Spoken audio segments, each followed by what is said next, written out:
السلام عليكم. لا تنسوا الاعجاب بالفيديو والاشتراك في القناة تشجيعا لنا لنستمر بنشر المزيد ان شاء الله. اهلا بيكم في فيديو جديد هنتكلم عن اخبار نادي الزمالك. هنتكلم عن استعداد الزمالك لمواجهة فيوتشر مع اسامة نبيه. احمد فتوح جاهز لمواجهة فيوتشر، وفريرا بيودع جمهور نادي الزمالك. اتمنى قبل ما نبدا يا ريت تعمل لايك للفيديو ده، ولو انت جديد عندنا في القناه اشترك في القناه وفعل الجرس على الكل وتابع معايا الفيديو للنهايه. ويلا بينا نخش على تفاصيل اخبار نادي الزمالك.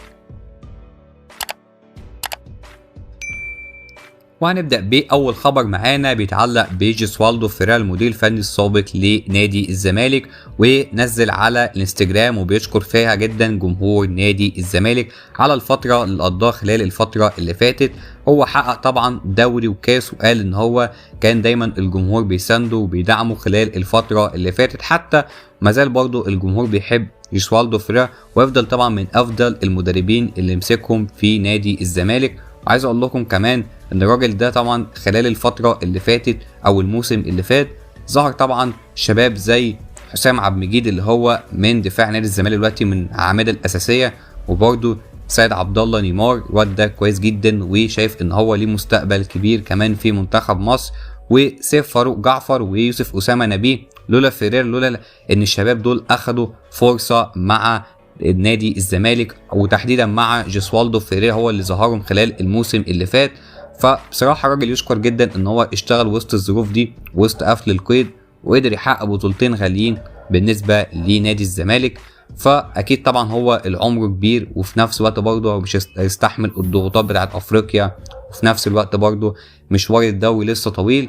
فبنشكره جدا على الفتره اللي قضاها مع نادي الزمالك. ونروح للخبر الثاني بعد كده بيتعلق باللاعب شيكابالا، وهيغيب عن المباراه القادمه ضد فيوتشر.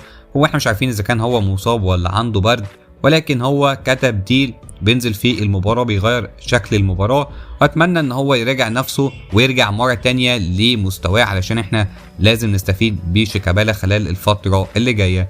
وخبر برضو اللي بعد كده احمد فتوح دلوقتي بيشارك في التدريبات الجماعيه مع نادي الزمالك، ودلوقتي برضو كابتن اسامه نبيه بيجهزه ان هو يشارك في مباراه فيوتشر ويكون طبعا في التشكيل الاساسي. ودي حاجه طبعا كويسه جدا ان هو يرجع فتوح للشكل طبعا المباريات مره تانية، وفي نفس الوقت برضه يقدم مستوى كويس. هو اكيد طبعا من اهم اعمده نادي الزمالك في الوقت الحالي، وطبعا من احسن باكات شمال في مصر دلوقتي، ويعتبر مصر اصلا ما فيهاش باكات شمال غير احمد فتوح، ده اللي انا شايفه دلوقتي.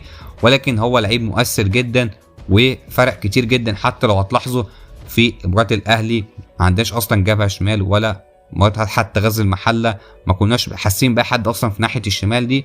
فاكيد هو لما بيرجع اكيد الدنيا هتتحسن في ماتش فيوتشر. عايز اقول لكم كمان ان برضو ابراهيم انداي برضو شارك في التدريب الجماعي، واتمنى برضو ان هو يخش هو كمان في التشكيل، حتى ان شاء الله يبدا حتى في الشوط الثاني كتبديل، تبقى برضو ورقه كويسه جدا بالنسبه لنادي الزمالك. واهم حاجه ان احنا نفوز على فيوتشر خلال المباراه القادمه. عايز اقول لكم كمان ان الكابتن اسامه نبيه هيغير في التشكيل كتير جدا عن جيسوالدو فيريرا اللي كان بيلعب 4-3-3. لا، ممكن اسامه نبيه بيبدا بتشكيل غير ده طبعا، ممكن يلعب 4-2-3-1، وفي نفس الوقت برضه هنلاقيه بيغير في مراكز اللعيبه.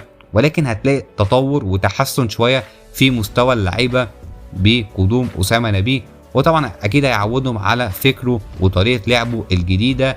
فاكيد هتلاحظوا اختلاف شويه بالنسبه لطريقه لعب اسامه نبيه عن فيريرا خلال المرحله اللي جايه. ولكن اهم حاجه التركيز علشان ناخد 3 بونت من فيوتشر، اللي احنا عارفين فيوتشر فرقه رخمه وفرقه فيها نجوم كتير، وفي نفس الوقت برضو الفوز عليها مش هيكون سهل، خصوصا كمان ان انت ما حققتش ولا انتصار في 2023. فلازم نحقق اي فوز خلال المباراه اللي جايه علشان نحاول برضو نستمر في السباق على الفوز بالدوري. احنا بعيد في المركز الخامس دلوقتي، ولكن محتاجين الفوز ضروري علشان نرجع للمنافسة مرة تانية. واهم حاجة الدعم للفريق خلال المرحلة اللي جاية علشان برضو نرجع مرة تانية للاستقرار، والفوز عامة بيجيب فوز.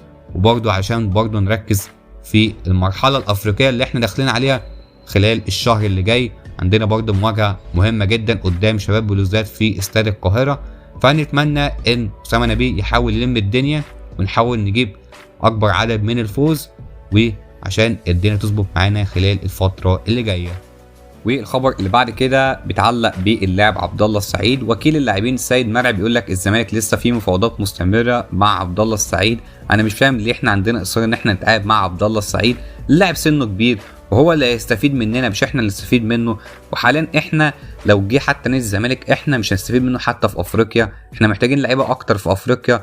حتى لو احنا دلوقتي عبد الله السعيد سنه كبير عنده 37 سنه، فحتى لما يجي يدينا سنه او سنه ونص بالكتير قوي بعد كده يعتزل، فيعتزل هو في نادي جماهيري يبقى هو اللي مستفيد مننا في الاخر، مش احنا اللي مستفيدين منه بحاجه.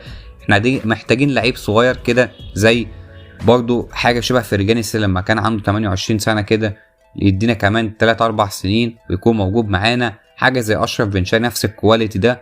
لكن عبد الله السعيد شايف بصراحه ان هو مش هيفيدنا دلوقتي، فاتمنى بصراحه ان الموضوع بتاع عبد الله السعيد ده يتقفل، لان طبعا القيد هيقفل خلال 3-4 ايام اللي جايين وخلاص كده الميركاتو الشتوي بيكون قفل. ولسه برضو موضوع ناصر منسي لسه ما خلصش او فاضل الرتوش الاخيره، وناصر منسي يكون موجود في الزمالك وهيتم قيده في القائمه الافريقيه بعد لما يتم الاعلان عن الصفقه. وبرضه اتمنى ان الزمالك يلحق يضم احمد القندوسي، اللعيب ده كويس وموهبه كويسه جدا. شايفين طبعا عبد الرحمن دغبوم اللي هو موجود في المصري البورسعيدي عامل شغل كويس جدا، فاتمنى برضه ان الزمالك يجيب لعيبه من الجزائر برضه هتبقى فكره كويسه جدا. بس كده ده كان فيديو اخبار النهارده، ما تنساش تعمل لايك للفيديو، اشترك معانا في القناه وفعل الجرس على الكل، واشوفكم على خير. يلا سلام.